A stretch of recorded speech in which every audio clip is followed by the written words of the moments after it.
Hello, everyone, and welcome to the Golden Astrologer Podcast. This is Deb McBride, and I am wishing you a happy Halloween as today is Sunday, the 31st of October, or should I say Rocktober. This is the last day of Rocktober, and I'm sorry I don't have anything clever to tell you for November. So let it be Rocktober, and if I come into something interesting for November, I'll let you know. But Rocktober was a rockin' month, and as I sit here broadcasting from lovely Escazú, Costa Rica, where it has rained almost all day, I think that we have been through a lot of intensity in the month of October, and when I look back on it, and I view it from perspective of the experiences, I think that every week had its challenges. And I think in this last week, this was probably the calmest week of the month. But I have to say this Sun square Saturn has been complicated. And certainly for me, the Sun squared Saturn yesterday. So this was like Rocktober goes out with a bang. And, the Sun is in Scorpio, and it's that's a fixed sign, and it's going to affect these fixed planets. So there's, Saturn in Aquarius, Uranus in Taurus, opposite Scorpio. And so we're going to feel the effects of these things. And I am in recovery from, my back went out. It had a real tense moment on Friday, and I was kind of laying on a heating pad all day, and it's feeling better, but not great. And so, it's the lingering effects of Rocktober. It's like the the processing, the emotional processing of everything that happened in Rocktober. And so I have to say that I think this is, I'm glad we're seeing the end of this month, although the coming month, November, as it starts tomorrow, is not any easier. It's just different. So there was a lot of shifting of energy in October where 4 planets went direct. Now we're not experiencing any of that. We're not really dealing with stations direct of planets as much as aspects and the eclipse period. So this is it. 2 more months to 21, 2 more months, and 2021 will be finished, and we'll be going into 2022. And so what we're doing now, we're looking at this week ahead, and some very interesting things are happening. Namely, Mercury is finally going to pass with Pluto for the third and final time. So remember back when Mercury went retrograde in September, it first hit a square with Pluto at 25 degrees, and then or 24 degrees, and it went back over that square when it went retrograde. So it was a square to Pluto, then it went retrograde, then it went back over the square to Pluto, and then kept going backwards, okay, and in Libra, and that's where it's been. It's been in Libra since September. And here we are now entering November, and Mercury is finally having some action this week. Mercury is squaring Pluto on Tuesday in the wee hours of the morning, this region of the world. And it really is the final, tie-up of those things that were going on at the end of September. So think back to the end of September when Mercury squared Pluto twice. And what did you experience, and what did you know, and what did you intuit or have conversations about, or had intellectual conversations about what happened. Mercury square Pluto. And that is happening, like I said, Tuesday. Once it gets past that degree of Pluto, and it is in the place of, Pluto's at 24, and it's going to be at 24. It's stationed at 24. Mercury squares it at 24. Before I think it was 24. Because Pluto went direct in early October, so it hasn't moved past 24. Mercury will then, by the time it reaches 25, 28, which is 25 degrees, 28 minutes, which is Wednesday, Mercury will leave its shadow. So it will then traverse the area of the zodiac, the 5 degrees of that's left over in the sign of Libra. So it was 25 degrees of Libra where it went retrograde. So the last 5 degrees of Libra, it will go over Wednesday, Thursday, and part of Friday, because then on Friday it enters the sign of Scorpio. So it's going to zip right through those last degrees of Libra. And 5 degrees in 2.5 days, I'd say that's pretty quick. And then in the afternoon, my time, it's going to go into Scorpio. And that's where it's going to stay for a little while. But regardless of when it's leaving, it's going to go into Scorpio. So it then will be another planet in Scorpio. So yesterday, Mars went into Scorpio. The sun, as we know, is in Scorpio, and Mercury will go into Scorpio. So here we are again with a stellium of planets in Scorpio. And that's going to be intense. It is intense. Mars is in its own sign. The sun is there squaring Saturn right now, and I think this sun square Saturn has been more complicated than it was when it was squaring Saturn or opposing Saturn. I felt this one the most.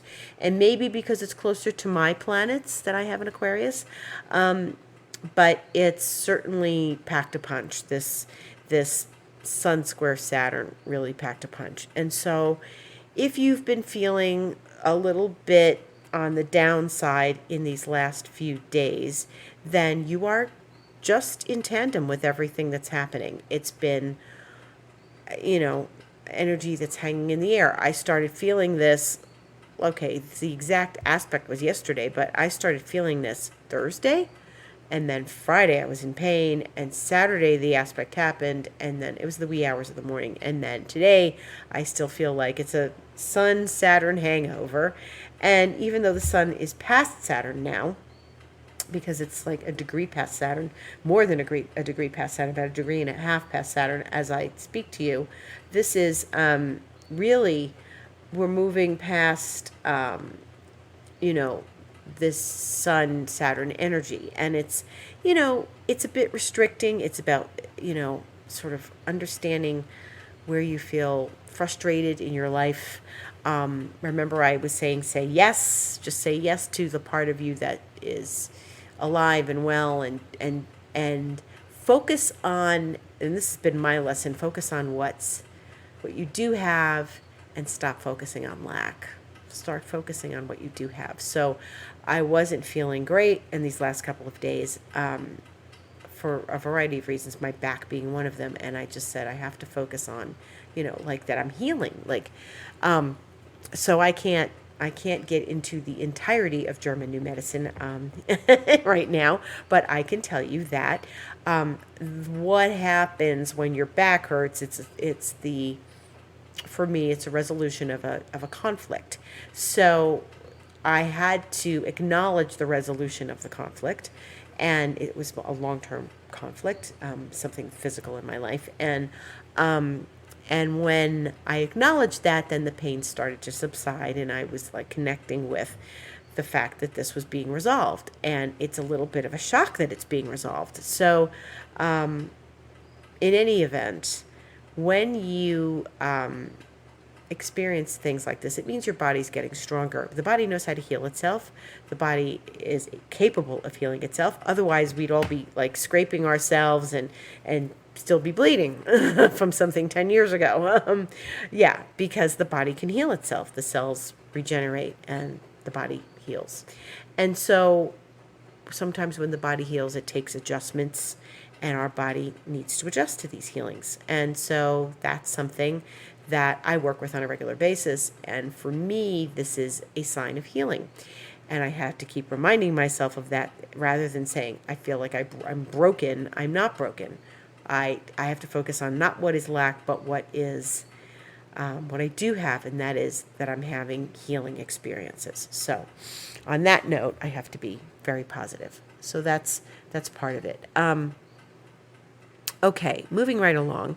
So if you feel like Saturn has zapped you in some way, it may be a healing in disguise, and understand where you're healing and how you're healing and what's been healing, and that, sometimes healing doesn't, like, we think healing is supposed to be like, I feel good. Yeah, no, that's after the healing. While the healing's occurring. When you get cut, and then sometimes, like, you've got the Band-Aid on and then your cut starts to itch a couple days later. That's a healing. That's when you're really healing. That itching is like a sign of your body healing the cut. And, sometimes you're like, oh, that's really itchy now. Like if you have a scab or something and it gets itchy, you're healing. You're healing. So, at least that's what we've been told since we were kids. But so it's like that. And so if you feel that there has been some wound or something where you feel like you've been healing, maybe healing is a little uncomfortable. Maybe it's itchy. Maybe it's a little painful. Maybe, sometimes healing takes time. If someone breaks their leg and they've had to have surgery or something and they're in the hospital and they've got their leg up in a cast, you can bet they're uncomfortable, but they're healing, right? Because they've just had surgery, and that's the purpose of it. They're healing. So, healing is not always comfortable. When we heal emotionally, and sometimes Saturn has to bring those things to our attention, when we heal emotionally, it's not comfortable. We go through the dark night of the soul as we're healing. We acknowledge things. We say goodbye to things. We say goodbye to something so something new can come in. And, when I moved to Costa Rica, for example, it was an incredible healing for my life, but I had to say goodbye to the old life. And, there are still little parts of me that are healing in ways from the old life, and I've done a lot of emotional work and psychic development since I've been here, and self-development. And I was really in I've been in a good healing place. But this is, when you heal, then on the other side of it is transformation. So what's on the other side of Saturn? What's on the other side of Saturn is that we reach a point where we understand where we've held ourselves back, or where we have sabotaged ourselves, or we have been limiting ourselves. We have limiting beliefs, and maybe it's about, well, I didn't think I was this talented. I could do this job. Wow, I've got skills. Maybe it's, I didn't think I could ever have a good relationship. Wow, look at this. I'm having a good relationship. And sometimes it's a little bit of a surprise, and that we're leaving behind something. We're leaving behind the notion that we didn't have skills or we couldn't have a relationship, but here we are, we're doing it. And Saturn makes us grow up and accept our adulthood and our responsibilities and who we are after we've healed. And that's a good thing. So that's Sun Saturn. And in the meantime, Mercury is going to be moving. And then we have a couple other interesting things going on this week. First of all, there's a Scorpio New Moon. So that means the sun and the moon are together in the sign of Scorpio. And that happens like 3 in the afternoon my time, 3:15 in the afternoon my time. And it's at 12 degrees of Scorpio. And the sun and the moon are going to oppose the planet Uranus, which is at 13. And so even though, the new moon is at 12, it's opposite Uranus, folks. Actually, Uranus is 12:56. So yeah, it's about 13. But the new moon is 12:40. So that's almost exactly opposite the new moon. So this is a big deal new moon. This is a new moon opposite Uranus. Wow. This is exciting. But it's not, again, this is not entirely comfortable. It's an opposition. Oppositions are hard aspects. When we go through the sun and the moon new in Scorpio, it's like, wow, this is exciting. This is like energy and passion and intensity. But when it's opposite Uranus, it's like, surprise, surprise. So, it's probably good to keep your temper under control, keep your sensibilities, together, keep yourself together. Don't feel that you are being, challenged in a way you can't handle. You're bigger than anything that comes to you. Remember that. And use this energy to transform and to innovate. Because if you're going to do something innovative, it's always very positive. Innovation is a positive thing. So this is an exciting new moon, and maybe it will bring some pleasant surprise, or something unexpected, or something that's going to give you a boost, an energetic boost, a lightning boost. We have to think of it in all terms. And sometimes when Uranus is is opposed by a new moon, it's like it lights up like a Christmas tree. We get all sorts of excitement. And, back in the spring, well, it was spring in the northern hemisphere. It wasn't necessarily spring here. Because we don't have spring, really. We're going into summer. It's been really hot. And today I was surprised that it rained so much. But it's good. It makes the garden grow. But back in the spring, if you experience spring in the northern hemisphere, back in May, let's say, so there was a new moon in Taurus, and it was not quite opposite Uranus, but there had been a full moon, a Scorpio full moon, and that squared Saturn back on the 26th of April. And so those are sort of reflecting this time and what was going on at the end of April for you. What might have surprised you, like squaring Saturn, squaring Uranus. That April full moon really gave us a bit of a jolt, because it did give us, conditions with Saturn. They were not at the very moment. They were more the next day, but they still occurred, close after that full moon. That full moon then triggered Saturn and then Uranus. So here we have the sun squaring Saturn, and then it's going to oppose Uranus on Thursday when there's this new moon. And that's a big deal. That's a lot of excitable energy. So, work through it, work with it, use it to innovate, use it to stand your ground and be, Taurus is standing their ground. Use it to stand your ground and be very, what's the word? Stand your ground and be individual. That's what I want to say. Be an individual. Be the individual that you are. Okay? So this is like maybe our individuality is being tested. Like, what is your own individual opinion about something, and where do you need to stand your ground? So Thursday, the new moon occurs. Okay. So, and then Friday, Mercury goes into Scorpio, which is new. But then on Friday, Venus goes into Capricorn. And that's when things start to shift. Okay. Why, Deb? Venus goes into Capricorn every year. Yes, it does. But this is going to be a very long transit of Venus in Capricorn, because our dear goddess is going retrograde in December. Now, you may say, but it's just going to Capricorn now. This is going to be a very exciting Venus transit. So let's talk a little bit about the goddess. She's at the end of Sagittarius right now, and she's like having fun. It's fun-loving Sag. And then she goes into very serious, hardworking, loyal Capricorn.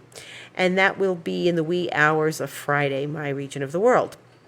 Now, she'll start her journey in Capricorn, but you know what? Normally, now wasn't she zipping through a sign within 3.5 weeks? Yeah, she's not going to do that. Venus will start to slow down, and she's going to take it very slow and easy in Capricorn. And she's not going to rush through Capricorn.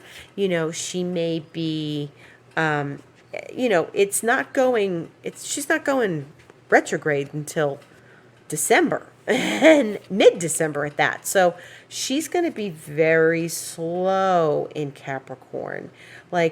She'll move only a few degrees each week. And then she's going to reach the point of conjuncting Pluto. So hear me out, folks. Venus goes into Capricorn. Venus in Capricorn is usually, very straightforward in love relationships, in making money. She's ambitious. But she is going to work through this Capricorn energy until she conjuncts Pluto on the 11th of December. Now, that's conjunction number one, because remember, she's going retrograde. She's going retrograde several days later. And so when she goes retrograde on the 19th of December, she's then going to be not far away from Pluto. So it'll be 8 days later that Venus goes retrograde in Capricorn. And after she conjuncts Pluto, but she's not going to move very far away from Pluto. So she's going to hover at this. So when she hits Pluto, it's going to be 25 degrees.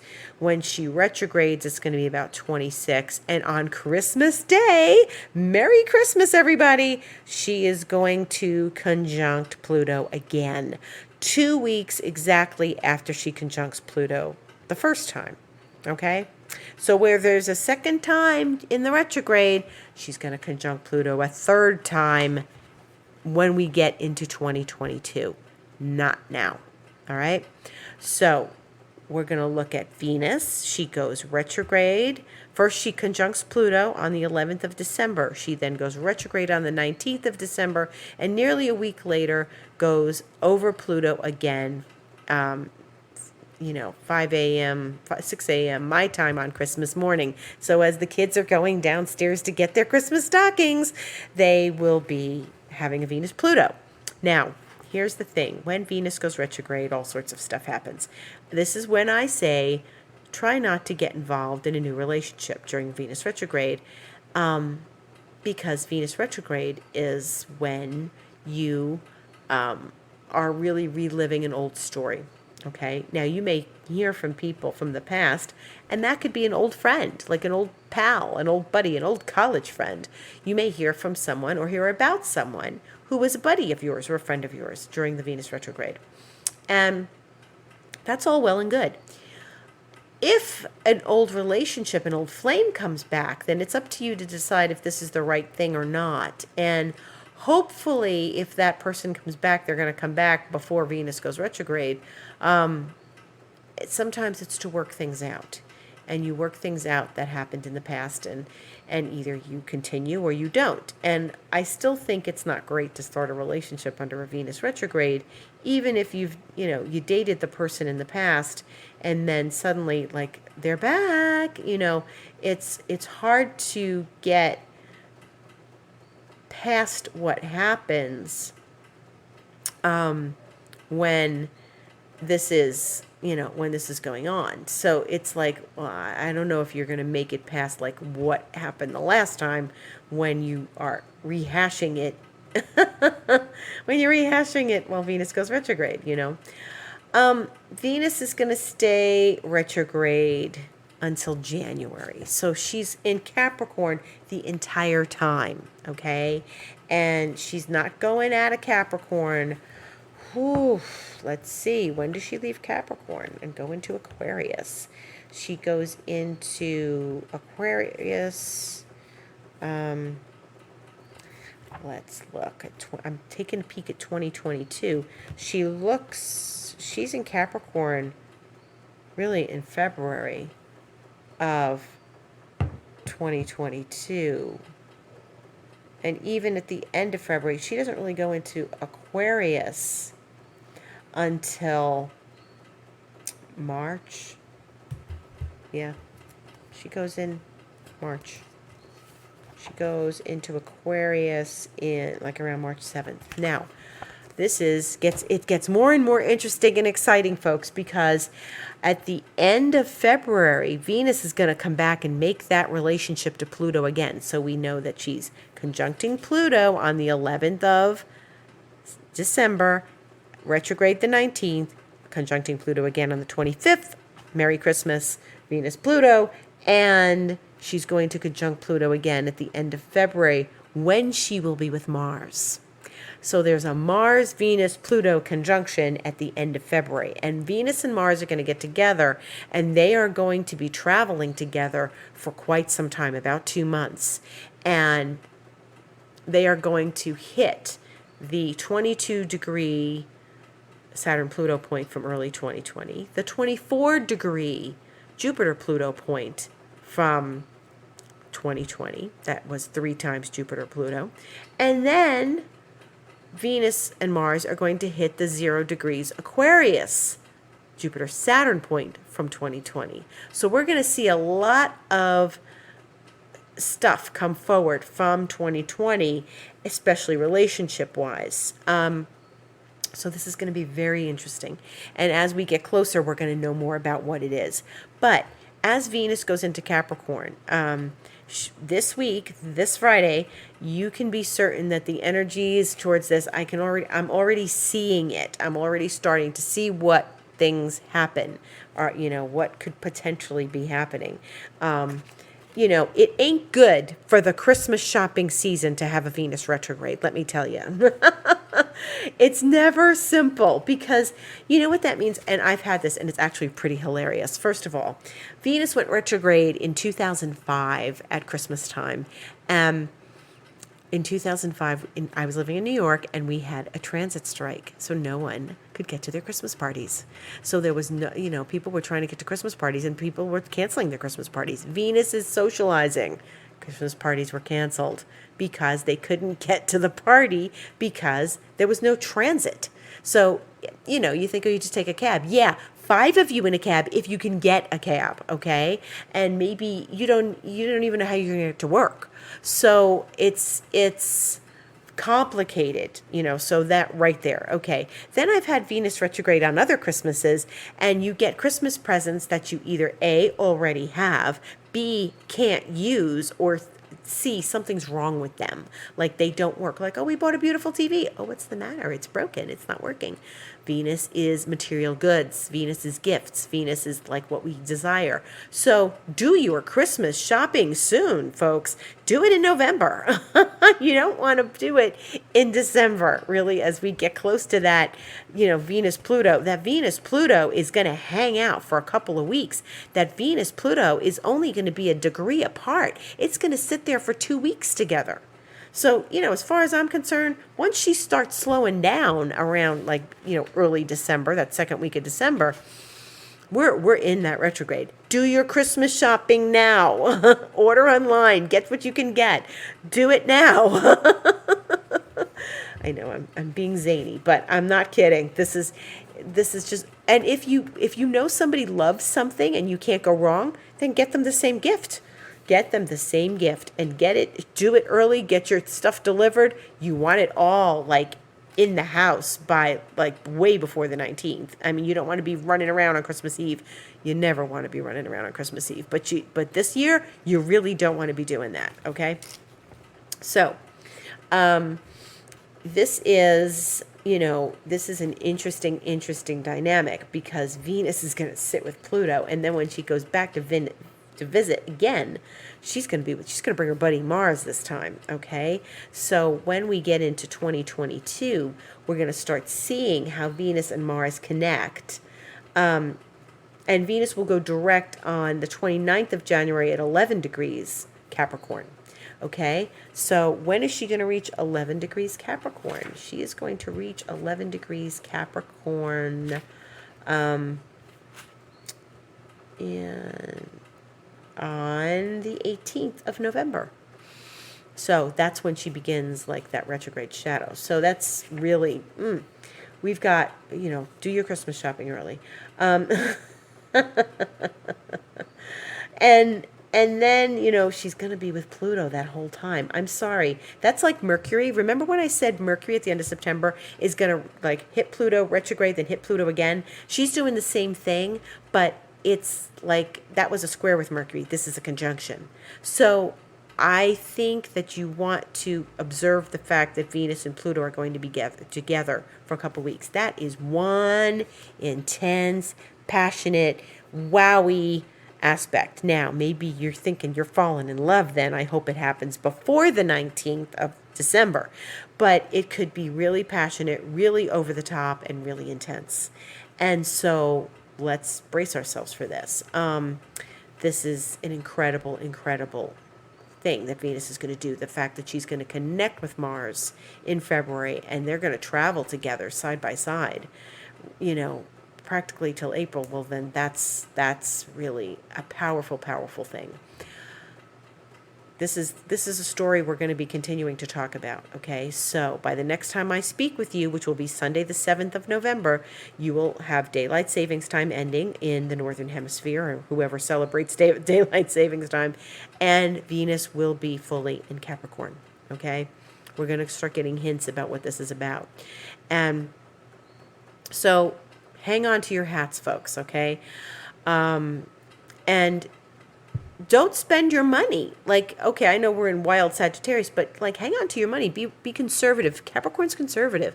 Be conservative with your money, because maybe the bonus check is less than it normally is. Maybe the bonus check is more. It's Venus Pluto. Pluto is the plutocrat, lots of money. Maybe the bonus check is going to come and it's going to be lost in the mail and complications getting paid. So be very aware of this, because you want to make sure that you've got money in the bank and stuff like that. Because Venus retrograde, sometimes you have money, you just can't get to it. For some reason my check is lost in the mail. You want to be sure that you get what you need and you have what you need, okay?